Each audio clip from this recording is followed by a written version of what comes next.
Астанадағы Сакс Инвест қаржы пирамидасын құру және басқару фактісі бойынша адамдар тобына қатысты сотқа дейінгі тергеп тексеруді қаржылық мониторинг агенттігі жүргізуде.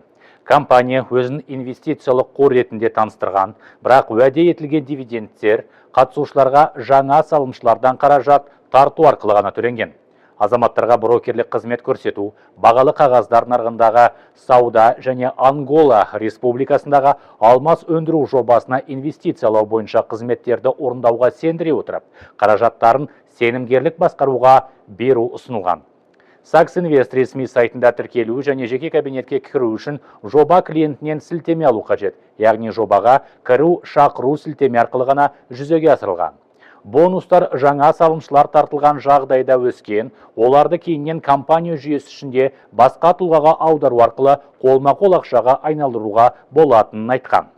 Салымшылардың барлық ақшалай қаражаттары компанияның банктік шотына емес, ұйымдастырушының жеке банктік картасына аударылған.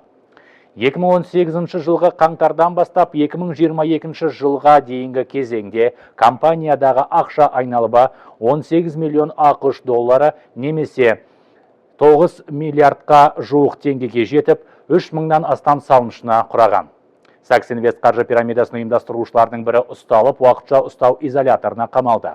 Сотқа дейінгі тергеу жалғасуда, қылмыстық процесті кодекстің 201 бабының талаптарына сәйкес, сотқа дейінгі тергеп тексерудің өзге де деректері жария етілуге жатпайды.